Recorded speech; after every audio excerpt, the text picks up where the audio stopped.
Yesterday, Dr. Abati, we took this story and there was a flurry of reactions about whether or not the Igbo people sell land to outsiders. I don't know if you would like to address that, because there were a lot of, people from the southeast saying that it is not true. No, I have no further comments on that subject. Okay. I was very clear yesterday. I was very specific. I made my point. I provided the context in which I was speaking. If people have a selective hearing, that is their problem. Well, one of the comments is that you cannot paint a whole tribe with one brush, and they have debunked it. Replay the tape again. Well, replay the tape. No, I was specific about what I said. I provided context. Right. Nobody should tell me any nonsense. Well, if people have a different opinion, they are entitled. No, there's no nonsense duty. I think it's our duty. If people have a different opinion, they have anthropological evidence to support it. They should say so. Well, it's not for me to reverse myself. No. I was just saying to clarify.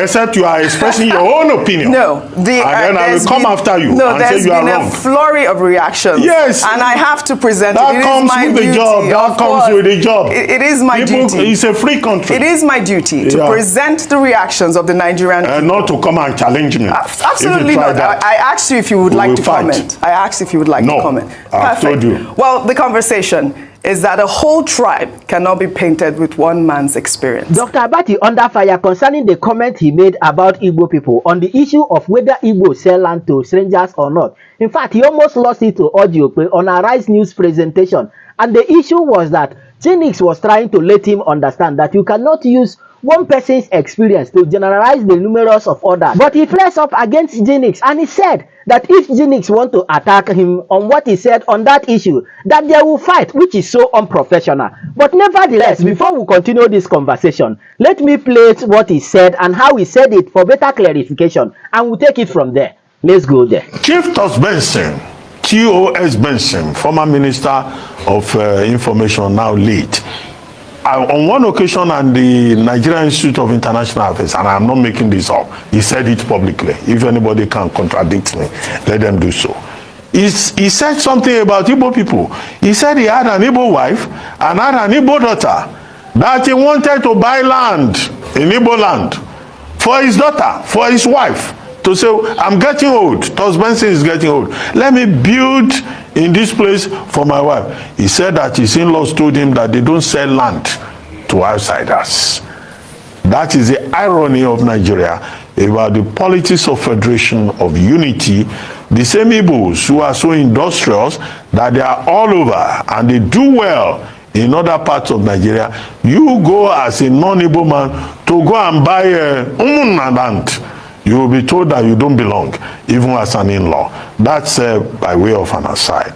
But these are the issues, in my view. Confirm now on the issue of Tos Benson and his in-laws. One thing you should understand is that Igbo people have cultures and traditions they hold so dear. So if you want to deal with issue of marriage, land, and some other few things, you have to be very careful of those. Now, according to what Dr. Abati said, you will understand that Tos Benson went to his in-laws, not the community where his wife is coming from, or the nearest community. And there's this belief Igbo people have that whenever they give out their daughter in marriage, that daughter belongs to you and your family. Yes, it's still their daughter, but it's now belonging to you. So if you go to your in-laws requesting for a land to build for your wife, first of all, they will be defensive, and they will be like, is this your subtle way of returning their daughter back to them? And they will be defensive. They will refuse. But if you go to the community where your wife is coming from, or even the nearest community, request for personal land, underline this, personal land, you look for agent that will sort out the land for you, and you will get the land, and they will sell for you. You will build whatever you want to build in accordance to the rules and regulation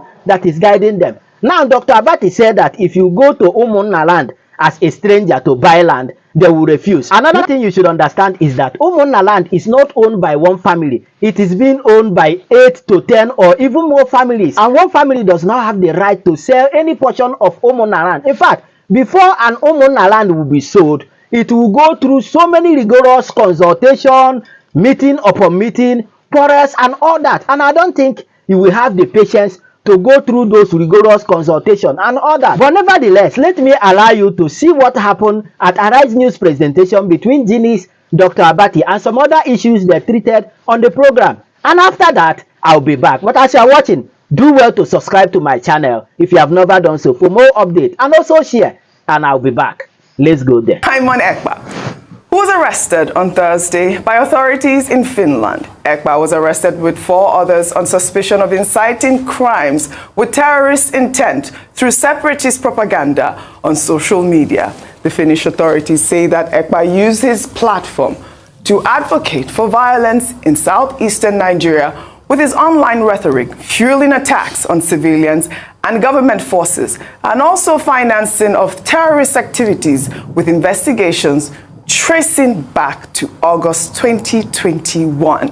I'm Vimbai Rufai, Dr. Abati. I wasn't here when you guys spoke with your guest this morning, but allegedly Simon Ekpa has denied being the Prime Minister of the Biafra Republic in court. I believe that he had described himself as the ordinary member, or as an ordinary member of IPOB, which is quite strange because, Vimba, you know that we have seen Simon Ekpa in a lot of his videos, claiming to be, the Prime Minister of the Biafra Republic. So, I think that he did say in court that, he denied that he is the head. He's just an IPOB member. But let me take some reactions. This has, generated some reactions. This person wrote, Simon Ekpa in court. I believe they wrote, prosecuting counsel, you are the Biafran Prime Minister? Simon Ekpa says, no, my lord, I am not. Prosecuting counsel says, what are you then? Simon Ekpa says, I am a content creator. Prosecuting counsel says, do you have any proof? Well, here's proof. Simon Ekpa. Let's play up that video.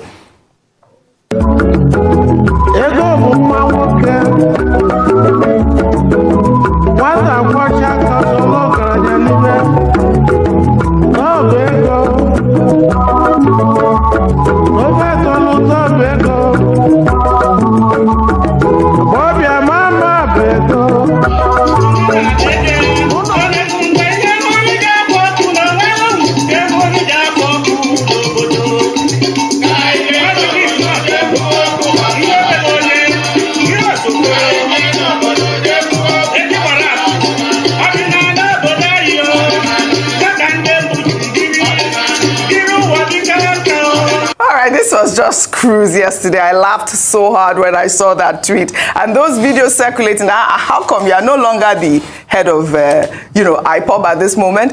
But also, let me take another reaction. This is from Brother Bernard, who wrote, Simon Ekpa's sit-at-home has begun. Only that this time, he's not sitting at home, but in prison. He spends the next few years feeling what Igbo felt every Monday.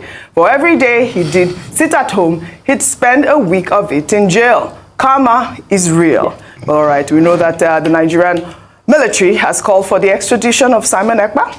His arrest was hailed through its Director of Media Defense Operation, Major General Edward Buba, who welcomed the international cooperation in the fight against terrorism, saying that the Chief of Defense Staff, General Christopher Musa, had long called for Ekpa's arrest due to his role in fueling terrorism in the southeast. We have repeatedly complained about the issue of Simon Ekpa. He is in Finland. The Finnish government are giving him all the support, and he's doing what he's doing. Comments he's making, people are being killed, and nothing is being done. And this is democracy.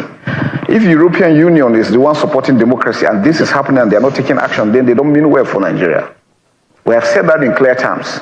We need to diplomatically find means of getting him out of whatever it is that he's doing. He must be arrested, he must be prosecuted. Look at it from the other way. Assuming he is in Nigeria and he's doing that to the Finnish government, you think the European Union will allow that happen? They definitely will not. So why are they allowing him to do what he's doing? And people like him that are doing such things. All right, Dr. Abati, possibility of an extradition. Okay, we had 2 guests earlier on before you joined us, Vincent Yekwedu and also Ezeala.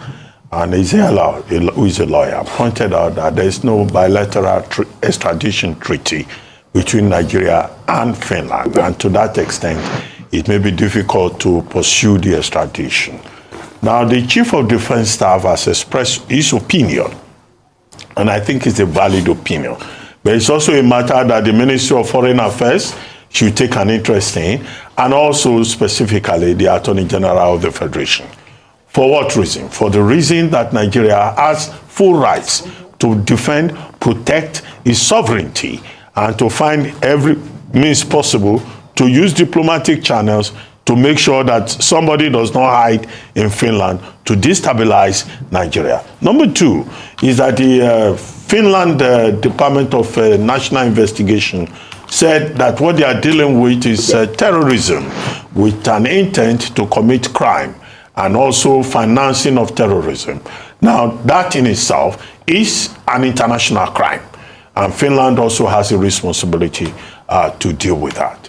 Number three is to say to everybody that, look, Simon Ekpa, whatever may have been his offense, must also be subjected to due process. In 2023, when he said people should not go out to vote in Nigeria, he was apprehended by the Finnish authorities, but he was again released. But I make the point that his rights should be respected because there are other issues involved about human rights, about international crime.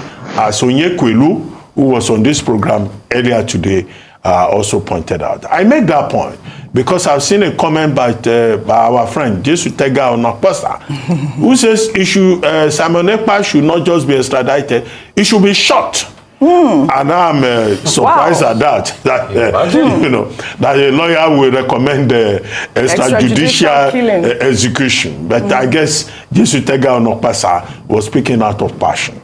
Now, it is now left to the Finnish authorities who are accusing him of crimes of terrorism to prove that he's guilty as charged, but he's innocent until that is proven. Yeah. Because, he who alleges must prove. Yeah. So they have to prove it. I don't know what kind of jurisprudential system that they use, but here, what they say is that if you allege, you prove it. At the end of the day, as to the details about whether he's an ordinary member of IPOB or a factional leader of IPOB or whatever, I don't want to get into those details. Those are not important. What is important is the sovereignty of Nigeria, the security of Nigeria, and the need for international cooperation in addressing issues of terrorism. I love that, the need for international cooperation. Even here in Nigeria, we have been talking about what needs to be done in the southeast so that there will be, that sort of peace. There have been calls for, what they've said, Nnamdi Kanu should be released because of peace in the southeast, whether or not it would happen, or what's your take on that? So for me, a couple of things have to be understood. Number one, I concur with the fact that yes, you need to follow the full path of the law. I mean, he has not been convicted yet. The process has just started. We're going to hear his own side. He's going to go through the legal process and the legalese. I understand the point of the Nigerian government trying to say he should be extradited. And you see, this is why we keep on talking about the fact that you need an ambassador on ground. We don't have an ambassador on ground in Finland. So even most of the work you think you'll be able to push as regards liaising with the Finnish authorities, I'm not sure that's going to be smooth sailing yet. You have some representative there, but it's not as having a substantive ambassador on ground. Secondly, I think my most important point is, whatever is done, I want peace in the southeast. That's the most important point. And that's why I asked a question from the guest that was here, that will this bring about peace in the southeast? Sovereignty and all of that at the discretion of the nation. I mean, we saw what ordinary Benin Republic even did to Nigeria in the case of Sunday Igboho here. So as regards to talk about extradition, I think that's a long call. I think they were just celebrating. But the substantive part of the matter is the destruction of life and property. That's the main point. In the southeast. And is it worth it? So please, anybody that is perpetrating that chaos should stop it. Yeah, but we have had a lot of stories here. We've taken a lot of stories here about that. My point is the marginalization also of every part of this country, the southeast and all of that. Because be it Simon Ekpa or be it Nnamdi Kanu, be it Ralph Wazirike, they are just symptoms of this marginalization that date back to the 60s in this country. The lack of justice. Right. All right. And the things that happened then that we did not listen to. Right. The way politicians divided this country because of their own selfish benefits. Right. And that's what we should move away from. Absolutely. Well, I wanted to just touch more on the issues in the southeast. Yesterday, Dr. Abati, we took this story, and there was a flurry of reactions about whether or not the Igbo people sell land to outsiders. I don't know if you would like to address that, because there were a lot of, people from the southeast saying that it is not true. No, I have no further comments on that subject. Okay. I was very clear yesterday. I was very specific. I made my point. I provided the context in which I was speaking. If people have a selective hearing, that is their problem. Well, one of the comments is that you cannot paint a whole tribe with one brush, and they have debunked it. Replay the tape again. Well, replay the tape. No, I was specific about what I said. I provided context. Right. Nobody should tell me any nonsense. Well, if people have a different opinion, they are entitled. No, no nonsense duty. I think it's our duty. If people have a different opinion, they have anthropological evidence to support it. They should say so. Well, it's not for me to reverse myself. No. I was just saying to clarify.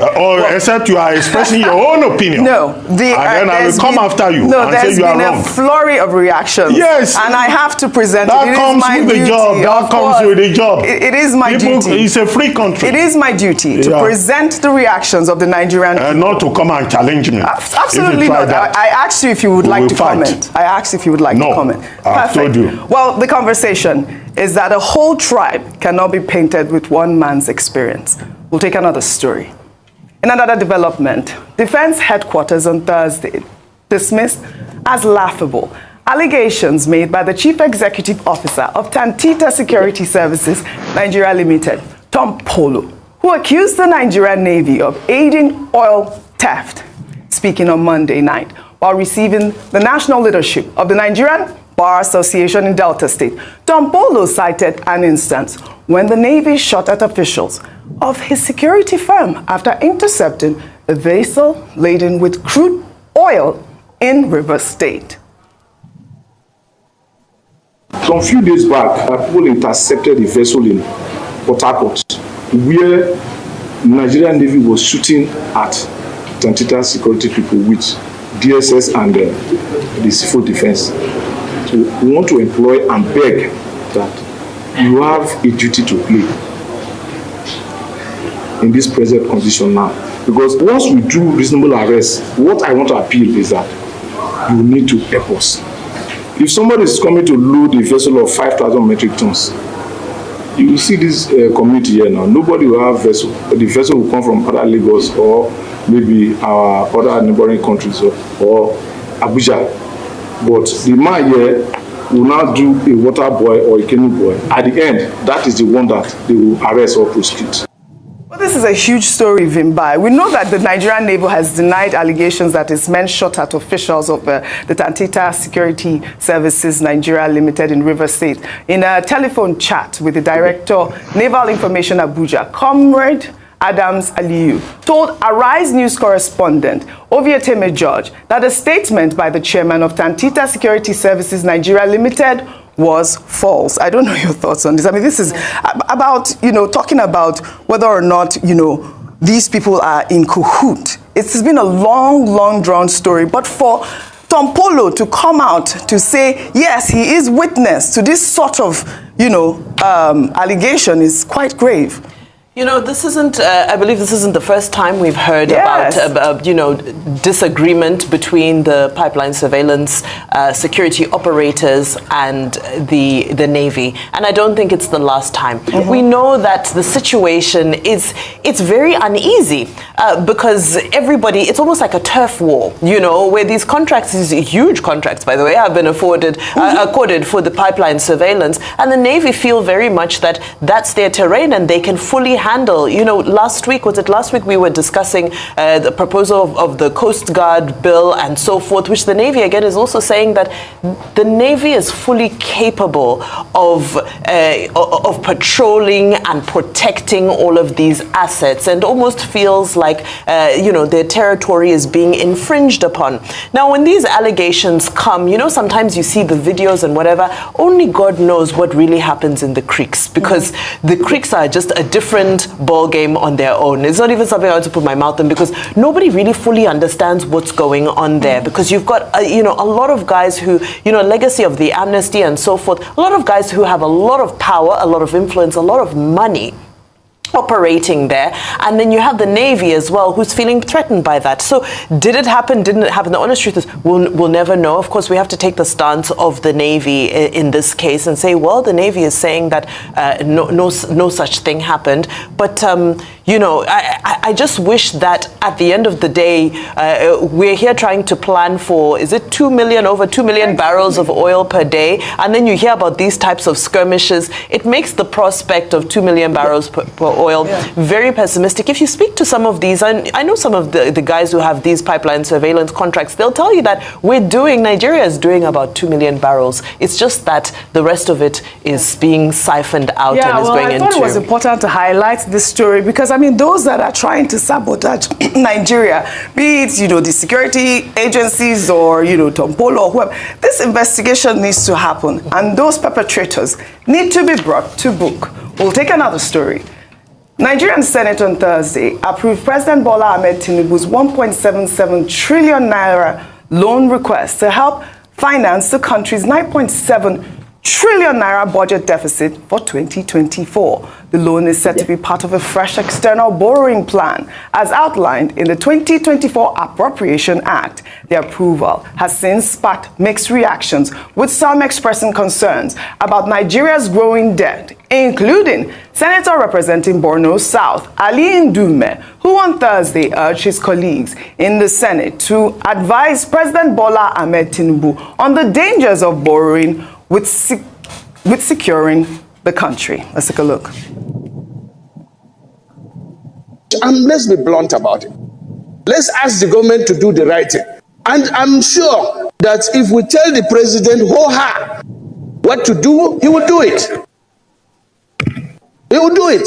So let us stand up and say that we are just approving a borrowing about 2.2 billion to fund the budget. What budget if we are not secured? So, Mr. President, I'm sorry, I've taken much more time, but let us take this thing more serious.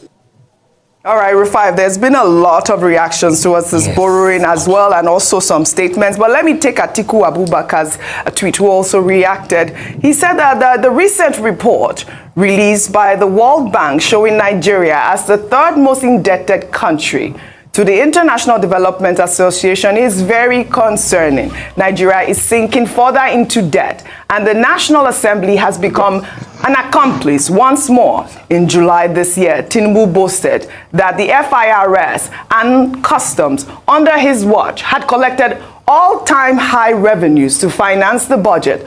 Why are we still borrowing? There is something that they are not telling Nigerians, even as they are being crushed by a combination of their failed trial and error policies and loan rackets. These Tinubu's loans are bone-crushing to Nigerians and bringing insufferable pressure on the economy, especially when they are not properly negotiated and utilized. It is time to apply more caution and arithmetic to the loan frenzy. I think Atiku Abubakar's tweet there is quite apt. And Atiku spoke very well. Very, very well this time. Wait, Oji. I Wait. Hang on a minute. Everybody, hang on a minute. Go ahead. Maybe President Tinubu says an accountant. Why has he not been able to fix the Madaru in the Nigerians' finance and accounting? Madaru? Yes. Because you see, we're taking a lot of debt. So our debt now, when he got it, was about 87 trillion. It's gone up to over 134 trillion. There's a deficit of 13 trillion. That's part of it they're taking this money for, to be able to show up the new budget. Plus, the ways and means on ground that he said we have cleared, which we have not cleared. The ways and means is about another 30 trillion. 30 trillion plus 134 trillion, that's about 160-something trillion. Plus all the other debts. We're inching close to 200 trillion. What size of our GDP? Debt to GDP ratio has already passed over 50%. I remember the time of Goodluck Jonathan, the conversation we're having then was debt to GDP ratio of about 26-27% was a problem. So we have outdone ourselves with debts. Oji, in all of this, if I'm seeing infrastructural development and I'm seeing what they do with the money, Oji, I'll be the first to come on here and praise President Tinubu. But what am I seeing? I tell you, budget padding. I'm seeing unscrupulous budgetary demands in schools around Oji River. Ningi was right. He didn't just have the data. When budgets did the analysis, they discovered that over 2 trillion was padded. Let's work with budget on this. And that's the way it is done. So my grouse is, a lot of this money is siphoned. You don't have fiscal discipline as regards the budget. Budget performance too is another topical issue. Then we have a lot of assets we can't afford. Tilewa Adebayo has advocated many times, you have a lot of JVs with the NNPC, just sell off your assets. Because in the end, your own share of running those assets, you don't pay them. Secondly, you've not been able to do forensic studies into the NNPC and what goes on there. There's no clarity there. Like I was talking, I knew what I was saying when I was commenting the report there. There's a 10 billion NNPC is spent on charity. If they can spend 5 billion on that, at least we'll know they are title sponsors of the league. Because if Star Times collected 1 billion, use 1 billion to be title sponsor of our league, NNPC spent 10 billion on some charity that we don't know about. Right. So what do we now do? At first, we need budget integrity. That's why, please, I beg every Nigerian out there, once the line item of the next budget is released, please, I know it takes thousands of pages. Let's scrutinize line for line. We can't leave this work for budget alone to do. Secondly, it's the philosophy of what I call Sebo Timwelewa Ashakmo. Spend according to what you have. At this point in time, because incurring deficits that we don't see. Stop all these frivolous projects. I will have thought, and I repeat again, that 15 trillion should have been better spent on fixing most of the roads in the country rather than going to start a new coastal road. And those are the problems we have on ground. So Atiku was very apt. We need common sense. Again, I repeat, the president is an accountant. You're right.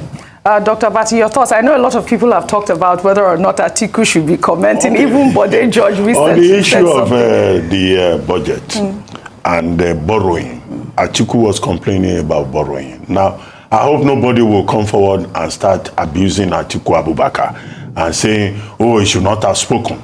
Because the key point that he made was that under the Obasanjo administration, there was even debt forgiveness.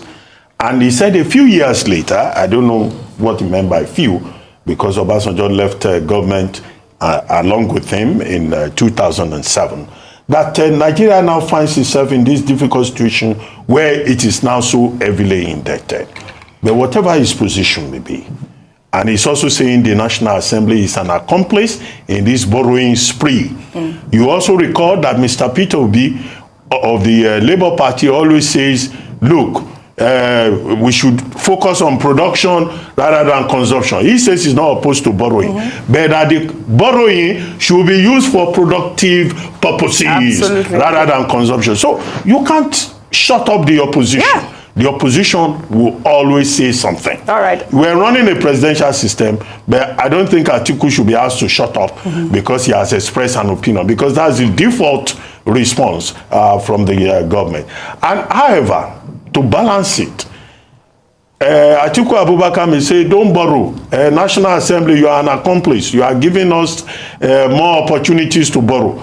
There are some people, some NGOs, one NGO that is called Center for Equality and Justice, you know, one Theodore, I think that's the name of the guy. He said, in fact, we should borrow more, that the borrowing will boost economic growth, and that the National Assembly should support the president. Right. So two views here.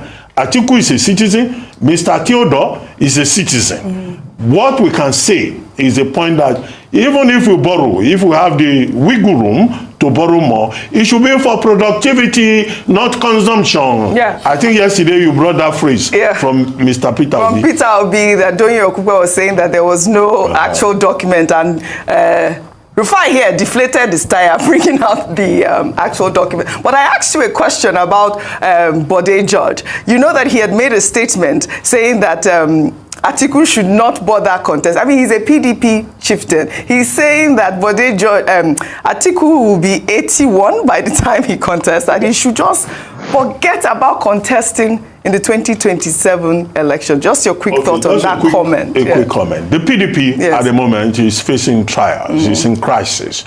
The party has been disturbed since it lost the 2015 election. And part of the problem that the party has is finding a way forward.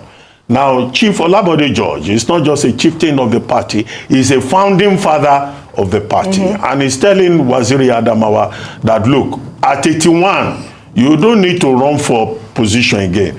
Join us in the position of elder statesman of the party. However, the prerogative is that of Waziri Adamawa Atiku Abubakar to decide whether at 81 he still wants to continue to chase something he has been chasing since 1993. It is also for the party to take a decision. But there are many members of the People's Democratic Party that Atiku's ambition is disturbing the party. They say they need young blood. They say they need some other options. But the party needs to put his house in order first. Well said. So Chief Olabode George may well be considered one of the persons offering advice in the party. There are persons who will also say that Chief Olabode George was a member of the G5 and he's a wicked man. Well, maybe he will not agree to that. That he's a wicked supporter on the issues. He will say he's defending principles and that he may be accused of having brought the party to this sorry pass. Politics. Rufai says he's never going to be a politician. Well, let's take another story. Never say never. Never say never. Well, we'll never know. He can't deal with it. He can't deal with it. Don't worry about it. Be councillor or chairman. Well, all right. We'll take another story. No, I'm already serving my people. He is actually. We'll take another story. Following the endorsement of President Bola Ahmed Tinubu's son, Sheyi Tinubu, by the coalition of the Nigerian youth leaders as the next governor of Lagos State, the Speaker of the Lagos State House of Assembly, Mudashiru Obasa, on Thursday said that he does not lack the experience to contest the governorship race in the state. Obasa made a remark shortly after Governor Babajide Sanwo-Olu presented the state's 2025 budget size of 3 trillion naira. Eliciting reactions. To the blackmailers who have to embark on the mission to distort and redefine our mission, let me state it unequivocally here. Our intention is to promote our party on the platform of mandate. Also, becoming governor is secondary. It is something that I have not given a serious consideration. Nevertheless, that does not mean I am too young or lack experience to run, whereas those who have been before me are not better off. In addition, it is also important to correct the impression from naysayers who have been insinuating that I made payment to seek for blood relation in Ojo to validate my candidacy to run as governor. Of course, I have never denied the fact that I am Obasa, but rather I have never claimed to be related to Odikoyi, Oniru, or any popular Lagos family. As the case may be, I can indeed never run from the fact that I'm related to my Obasa family in Ojo. But all right, Rufio on fire, please, your comment on this. You see, my grouse is just this. You see, we have of course already said this. 2025 is around the corner. Yeah. Politicking has started full throttle. But the truth is, he has a right to run for governor. He's been speaker for quite a while now. He too is pulling his weight. But the question will be, can he pull that weight against Omo Baba? And who you know that call Omo Baba, Sheyi Tinubu, His Excellency Sheyi Tinubu. Omo Baba, is it Omo Baba Lowo? I know that song. Omo Baba Lowo, Omo Baba Elibi Lokan, Baba Lokan, Omo Lokan. You get? Yes. So can he go against that grain? I think that's going to be the biggest conversation here. Right. But he too is capable. I mean, the standards are so low in Nigeria. What do you need? You need just a very small pass in terms of your certificate and all of that. But the most important thing is, will the Babaitos of Lagos put him down? Because there's a man that speaks forth who will become the next governor in Lagos. It's called Babaito. All righty. If he mentions your name today, Ojinika for next governor. Correct. You will be governor. I don't know if I want to do if that. He mentions your if Babaito mentions your name, you are going to. Our favorite Nigerian wife. Our favorite Nigerian wife. My final story, I would love for you to discuss this, but I know that Dr. Abati wants to comment on Obasa. Okay, and I'll be very brief. Right Honorable Mudashiru Obasa spoke, by the way, at the occasion of the presentation of the 3 trillion budget by the governor of Lagos State, Babajide Sanwo-Olu. This is a budget that promotes tourism, that hopes to promote, economic issues, development in Lagos State. Value 3 trillion. Now, it was in response when he was speaking Obita, that he now said, well, some stories have been going around talking about him. One, they say he's interested in the position of governor. He says that's not a priority for him. That his priority is to develop their political group, mandate group, and that anybody talking about he showing, doing long truths to become governor are just blackmailers. So to your point, Rufai was saying about, the Omolokan project. I think he had a response for that. All right. 2, he also said that some people have been saying he's trying to associate himself with some famous families, Onikoyi family. That is not true. That he's from Ojo area and is proud of his own heritage. Right. Finally, he made a point that he's as qualified, even better qualified than some people who have been governor in Lagos. Right. He didn't name those ones. Okay. He didn't name the ones that is better qualified. We'll find out. But those were the points. Confirm. Now, I hope you enjoyed the program from beginning to the end. And what do you think about what they said about the issue of discussion on this program? Share your thoughts with me on the comment section. And of course, you know the vibe now. Click on that subscribe button, follow, and share for more updates. Because like this, we move.